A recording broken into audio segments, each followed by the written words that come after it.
Good morning friends, मैं राहुल कुमार केसरवानी। आप सभी का एक बार पुनः स्वागत है यूट्यूब चैनल पर। जैसा कि हमने आपको वर्कशॉप कैलकुलेशन एंड साइंस जो आईटीआई के स्टूडेंट के लिए सब्जेक्ट है उसका वीडियो हम आपको बना करके दे रहे हैं और उसी वीडियो के सीरीज़ में आज आपका जो 12वां वीडियो हो ये आपका फर्स्ट ईयर आईटीआई का वर्कशॉप कैलकुलेशन का है। जैसा कि हमने पिछले वीडियो में आपको मेंसुरेशन स्टार्ट किया है और मेंसुरेशन का फर्स्ट पार्ट का वीडियो हमने अपलोड कर चुका है।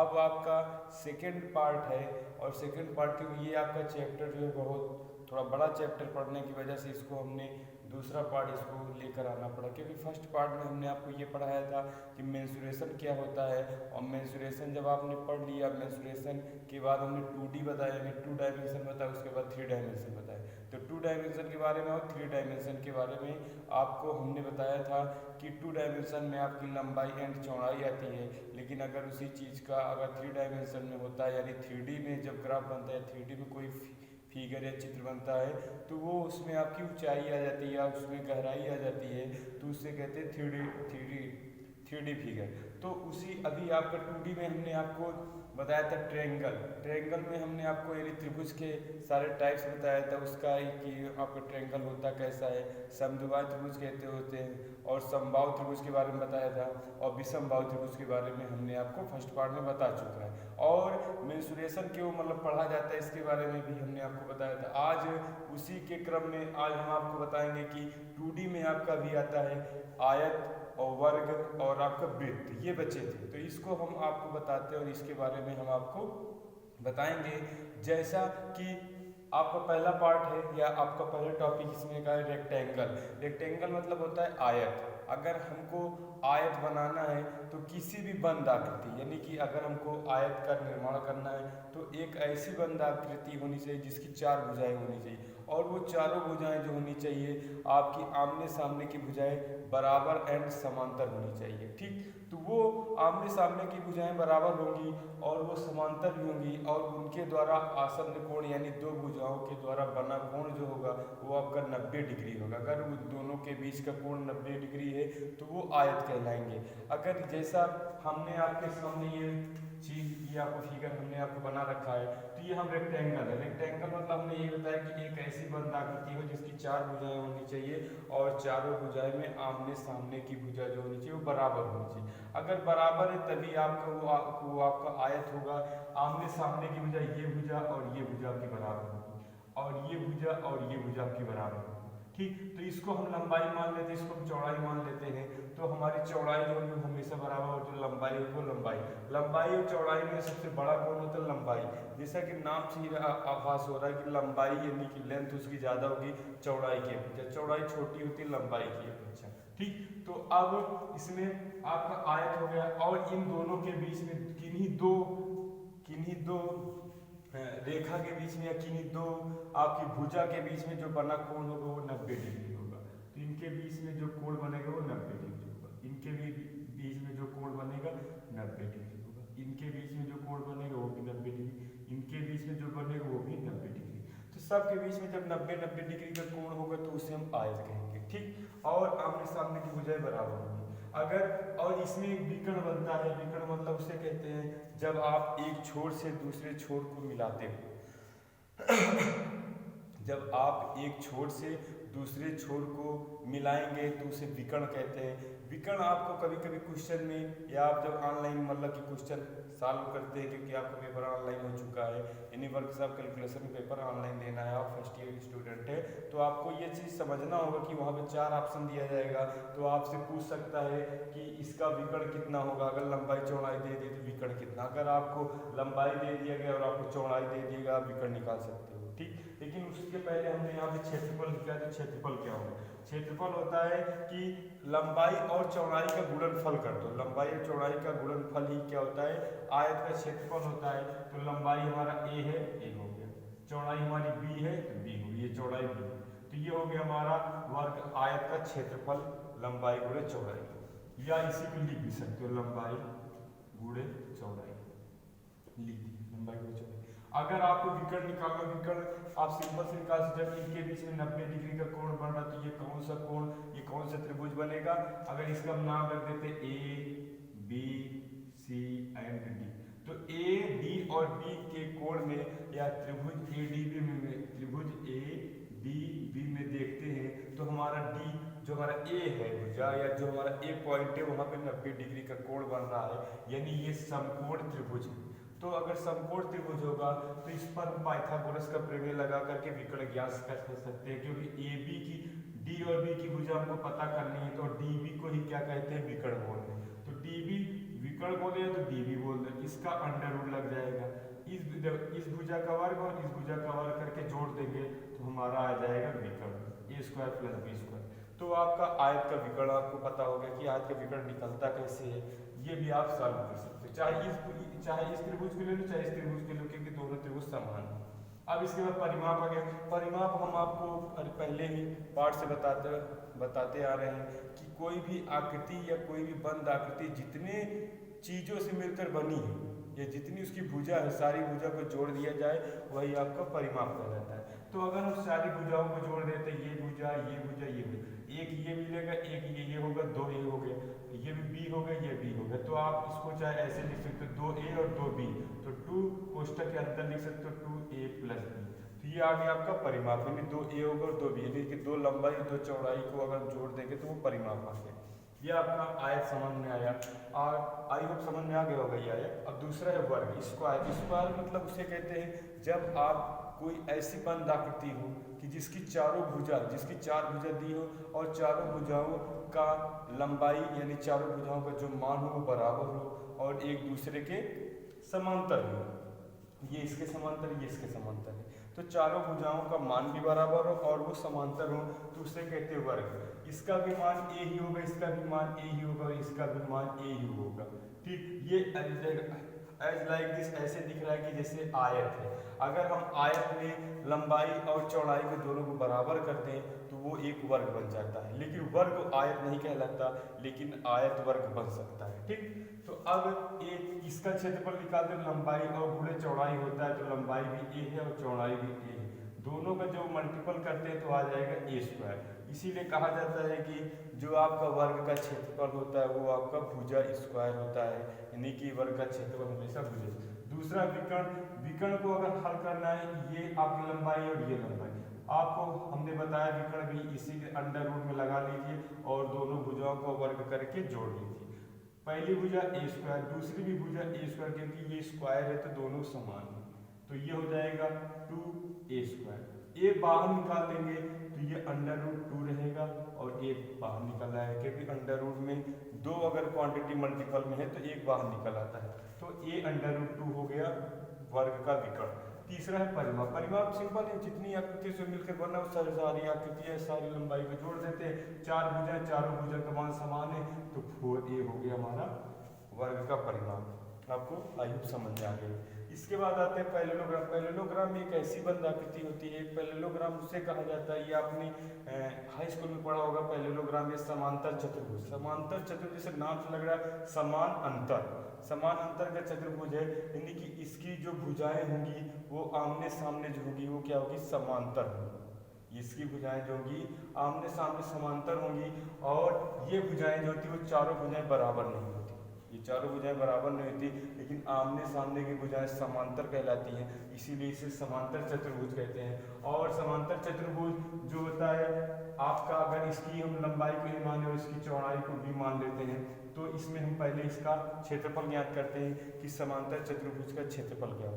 जैसे इसमें आपका एक ये दोनों भुजाएं समांतर भुजा कहलाती है, लेकिन ये दोनों भुजाएं क्या कहलाती हैं, असमांतर भुजा, यानी कि ये भुजा जो होती है वो अलग होती है, ये भुजा दोनों अलग होती है, इसीलिए ये समान अंतर यानी अंतर इतना। अगर ये भुजा को ऐसे माना जाए, यानी अगर हम नाम रखें ABCD, ठीक, अगर हम इस जो यहाँ से एक लंब डाले हैं, अगर ये लंब आकर के इस पॉइंट को हम E लिख देते हैं, अगर इस पॉइंट को E लिख देते हैं और अब हम बोलते हैं कि D और EBC, अगर DEB BEC को देखते हैं तो ये एक चतुर्भुज के भांति कार्य करता है, एक चतुर्भुज की तरह दिखता है जिसकी चारों भुजाएं बराबर होती हैं। इसकी इतनी जो भुजाएं हैं, यही भुजा आपकी थोड़ी सी बढ़ी हुई होने की वजह से इसको समांतर चतुर्भुज बोला गया। और समांतर चतुर्भुज का सूत्र ये होता है एरिया क्षेत्रफल ज्ञात करने का, कि इसका जो ऊंचाई है, जितनी ऊंचाई आ रही है उस ऊंचाई को ले लेते हैं, ठीक, उस ऊंचाई को ले लेंगे और इसके आधार जो इसका आधार तो इसी आधार पे बना बेस, और इसका आधार पूछते आधार, तो ये हो गया क्षेत्रफल। या आप लिख सकते हो आधार गुणे ऊंचाई, ये हो गया हमारा पैरेललोग्राम या समांतर चतुर्भुज का क्षेत्रफल। कभी भी कोई क्वेश्चन आए समांतर चतुर्भुज का क्षेत्रफल, अगर उसकी भुजा दी है, उसका आधार दिया और उसकी ऊंचाई दी है, तो आप इस तरह से हल कर सकते हो। अगर आपको इसका मान दिया है, ये मान दिया, तो इसको निकाल करके आप यश का मान निकाल करके आप इसको हल कर सकते हैं एरिया। अब इसके बाद परिमाप आता है कि परिमाप क्या होगा। परिमाप में देखते हैं तो हमने आपको बताया था इसकी चारों भुजाओं को जोड़ लो, ये भी भुजा ए और ये भी भुजा ए और ये भी भुजा बी, तो इसका परिमाप समान आ जाएगा 2a + b, ठीक, 2a + b हो गया। अब इसके बाद पैरेललोग्राम आपको समझ में आ गया होगा। दूसरा देखते हैं रोम्बस। रोम्बस या इसको समचतुर्भुज बोलते हैं, रोम्बस बोल दीजिए या तो समचतुर्भुज बोल। जैसे इसके नाम से लग रहा है कि समचतुर्भुज, यानी कि चतुर्भुज है और वो सम है, समान है, ठीक, तो ये समान चतुर्भुज यानी कि चारों भुजाएं इसकी क्या होगी, वो सब इक्वल होगी। समचतुर्भुज मतलब हुआ कि समान भुजा वाले एक आकृति है, एक बंद आकृति है जिसकी 4 भुजा है और चारों भुजाओं का मान समान है, तो उसको कहते हैं समचतुर्भुज। और समचतुर्भुज में सारी मान जो होते हैं वो बराबर होते हैं, सारी भुजाएं बराबर होती हैं, और एक ये क्या करती हैं, ये सारी भुजाएं बराबर है और एक दूसरे पे क्या करते हैं 90 डिग्री का कोण बनाती है। ये इससे 90 डिग्री कोण बना, इससे 90 डिग्री कोण बना, ये इससे 90 डिग्री, तो सारी 90 डिग्री कोण बनाती है। और एक इसमें ये बात है कि समचतुर्भुज में जो दो विकर्ण खींचा जाता है, ये विकर्ण जब एक दूसरे को कट करती है, जब ये दोनों विकर्ण एक दूसरे को कट करती हैं, तो ये ऐसे पे ये 90 डिग्री कोण बनाती है, ये ऐसे पे 90 डिग्री कोण बनाती है, ये ऐसे पे 90 डिग्री कोण बनाती है, ये ऐसे पे 90 डिग्री कोण बनाती है। तो आपसे पूछता है, क्वेश्चन में आता है कि समचतुर्भुज के विकर्ण जो होते हैं, अगर वो एक दूसरे को कट करते हैं तो उनके द्वारा बना कोण कितना होता है।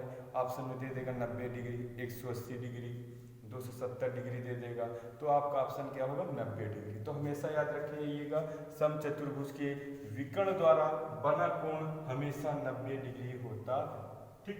अब समचतुर्भुज का क्षेत्रफल निकालना है कि समचतुर्भुज के क्षेत्रफल क्या होगा, तो इसका क्षेत्रफल होता है 1/2। ये हल किया है, ये आपको प्रूफ नहीं पूछेंगे कहाँ से आया, बस आप सूत्र याद रखे रहिए और इसके फिगर याद रखे रहिएगा, आप क्वेश्चन हल कर लेंगे। क्योंकि आपका ऑब्जेक्टिव में 4 ऑप्शन दिया रहेगा, आप 3 ऑप्शन को एलिमिनेट कर देंगे, चौथा ऑप्शन जो रहेगा वही आपका सही होगा, ठीक। तो अब इसमें 1/2 हो गया। दोनों क्या करना है, दोनों भुजाओं का योग करना है कि दोनों भुजाओं का योग। अब जैसे एक भुजा ए थे, ये एक दोनों भुजाओं मतलब दोनों विकर्णों का क्या करना है कि दोनों विकर्ण, दोनों विकर्ण, अगर देखो एक विकर्ण ये है D1 और एक विकर्ण है D2, तो D1 विकर्ण और D2 विकर्ण, दोनों विकर्णों का जोड़ करना है D1 + D2 गुणते यच। यच क्या है आप कहोगे, यच आपका ऊंचाई है, तो ऊंचाई जो है और D1 और D2 क्या है विकर्ण, तो समचतुर्भुज में आपका 2 विकर्ण दिया रहेगा, D1 और D2 का मान और इसका ऊंचाई का मान दिया रहेगा। जो आप ऊंचाई इस क्वेश्चन में दिया जाएगा उस ऊंचाई के हिसाब से आप इसको हल कर सकते हो। अच्छा सॉरी, ये आपका इसमें का नहीं, ये आपका ये फार्मूला ये सिंपल हो जाएगा, आप देख ही रहे हो। इसमें क्या होगा, ये भुजा बराबर, ये भुजा बराबर, ये भुजा बराबर, तो सारी भुजा जब बराबर हो जाती हैं तो उसका क्षेत्रफल क्या हो जाएगा, इसका क्षेत्रफल हो जाएगा आपका 1/2 D1 × D2, ये होगा, ठीक। इसका ये आंसर आएगा। कि वो हम शायद इसका बता दे रहे थे, समलंब चतुर्भुज का भी बता रहे थे। वो उसमें आएगा दोनों भुजा, दोनों विकर्णों या दोनों भुजाओं का जोड़ होगा, ठीक। इसमें दोनों विकर्णों का गुणनफल कर लो और उसका आधा कर दो, आ जाएगा हमारा समलंब समचतुर्भुज का क्षेत्रफल आ जाएगा। एक का विकर्ण और दूसरे का विकर्ण दोनों का मल्टीपल करके आधा कर दो तो आ जाएगा समचतुर्भुज का क्षेत्रफल। परिमाप में देखते हैं चारों परिमाप बराबर, तो इसका परिमाप हमेशा 4 दिया जाता है, ठीक। इसमें आते हैं समलंब चतुर्भुज। समलंब चतुर्भुज में आपको ये देखना है कि इसमें भी 4 आकृति, कोई भी बंद 4 आकृति होगी तो वो आपका चतुर्भुज जैसा आकृति बनेगा।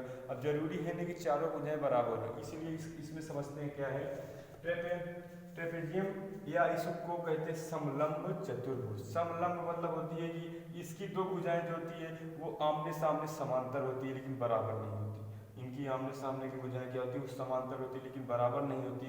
और इनकी जो दूसरी भुजाएं होती है वो असमांतर होती है, वो भी किसी भी माप की हो सकती है, लेकिन इनकी भुजाएं जो होती है ये एक दूसरे के पैरेलल होती हैं, इसीलिए इसको कहा गया समलंब चतुर्भुज, ठीक। अब समलंब चतुर्भुज में एक ऊंचाई दी रहती है, कितने ऊंचाई पे दोनों भुजाएं हमारी पैरेलल है, कितनी दूरी पे दोनों भुजाएं बराबर हैं, तो उसकी ऊंचाई ये यच का मान हमको दिया रहेगा, जिसकी वजह से हम इसका अगर क्षेत्रफल निकालते हैं तो 1/2। इसकी भुजा एक ए दिया है, दूसरी भुजा बी। कौन दूसरी भुजा? जो इसके समांतर है, ठीक। तो ये आप हमेशा याद रखे रहिएगा। समलंब चतुर्भुज का क्षेत्रफल ज्ञात करने का रूल यही है कि एक भुजा अगर ए दिया है तो दूसरी इसकी जो होगी वो छोटी होगी।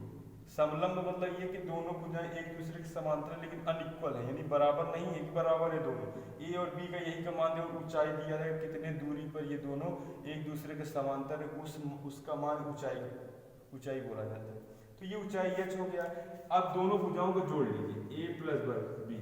जो दोनों असमांतर भुजाएं हैं या जो दोनों असमान भुजाएं हैं लेकिन समांतर हैं, इन दोनों भुजाओं को जोड़ लो और उल्टे ऊंचाई से मल्टीपल कर दो, जो ऊंचाई आपकी दी रही ये आ गया आपका ट्रेपेजम या समलंब चतुर्भुज का क्षेत्रफल। इसके बाद अगर आपसे परिमाप कभी कभी पूछ लेता है तो परिमाप में अब आपको ये भी नहीं पता कि इसका मान कितना है, इसका मान कितना है, क्योंकि ये दोनों अनइक्वल होते हैं यानी बराबर नहीं होते, तो आपको इसमें परिमाप को नहीं सॉल्व करते, परिमाप को इसमें नहीं सॉल्व करते। अगर आपको परिमाप कभी देता है, क्योंकि ये आपका ये जो आकृति बनती है आप देखे होंगे कोई ड्रम होता है या कोई आपका भगोना टाइप में जो आप डस्टबिन देखते होंगे या आपके जो होते हैं वो मतलब कि जो खाने वाले नहीं तो खाना वाला जो मतलब ड्रम टाइप का होता है, भगोना टाइप के लंबे से होते हैं, उसमें ये आपको दिखाया जाता है या उसमें आपका ये बना रहता है, तो उसमें ये आपका शो करता है। तो एक साइड क्या होता है छोटा होता है उसकी तली जो होती है, और एक साइड जो होता है उसका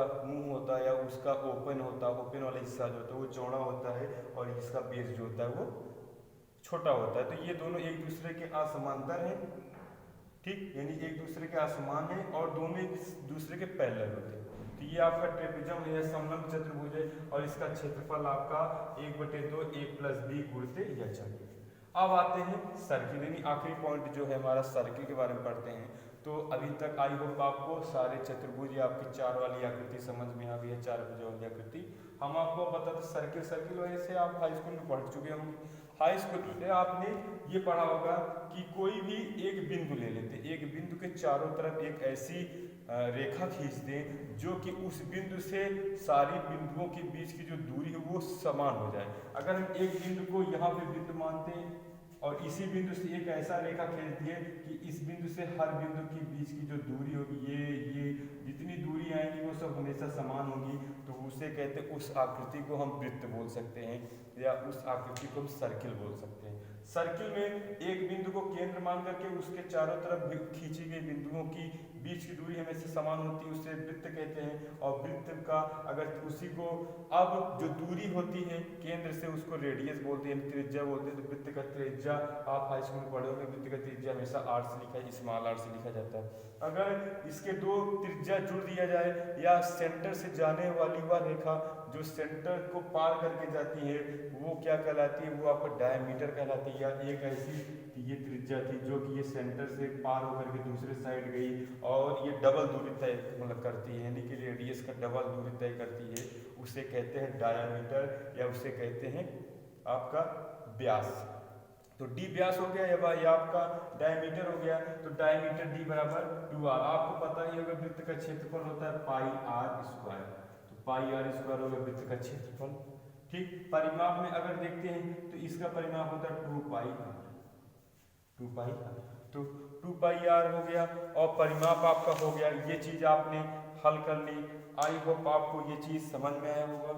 और इसके बाद अगर इसमें थोड़ा एक चीज और देखते हैं कि अगर इसको हमको डायमीटर के रूप में लिखना होगा तो कैसे लिख सकते हैं, तो क्षेत्रफल, ठीक है, क्षेत्रफल लिखना है तो d बराबर क्या लिख सकते हो, d बराबर 2r, तो r बराबर क्या लिख सकते हो, d/2। ठीक, तो यहाँ पे रख देते हैं, तो ये क्षेत्रफल लिखते हैं, तो क्षेत्रफल ये पाई हो गया, d r के साथ में d रख दिया, d/2 बटे स्क्वायर, तो ये आ जाएगा मान पाई d स्क्वायर बाई 4। तो ये पाई d स्क्वायर बाई 4 भी आप बोल सकते हो, पाई r स्क्वायर भी बोल सकते हो, जहाँ पे r आपका त्रिज्या होता है और d आपका व्यास होता है। तो ये रहा आपका वृत्त का। ऐसे अर्धवृत्त का क्षेत्रफल भी आएगा, और अर्धवृत्त का क्षेत्रफल में क्या होगा, जितना क्षेत्रफल उसका आधा कर देंगे तो अर्धवृत्त का क्षेत्रफल आ जाएगा।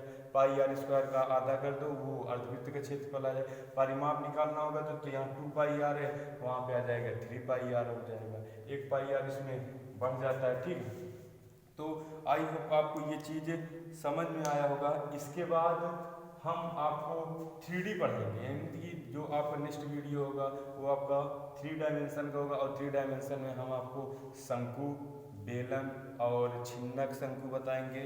ठीक, और एक गोला, ये सब हम आपको 3D डायमेंशन यानी इसका पार्ट 3 लेकर आएंगे, तो उसको भी आप सही से देखिएगा। अगर इस चीज़ अगर पार्ट फर्स्ट में देखोगे तब सेकंड आपको समझ में आएगा, नहीं तो आपको सेकंड में आएंगे तो फर्स्ट वाला आप भूल जाएंगे। तो फर्स्ट और सेकंड और थर्ड जो इसका पार्ट आएगा उसमें हम आपको 3D डायमेंशन के बारे में बताएंगे। आई होप आज का आपको लेक्चर अच्छा लगा होगा और आप अच्छी तरह इसको देखिएगा, और थोड़ा शेयर करिए, सब्सक्राइब करिए, लाइक करिए, जिससे हम थोड़ा से और मोटिवेट होकर के आपको अच्छी वीडियो प्रोवाइड करें।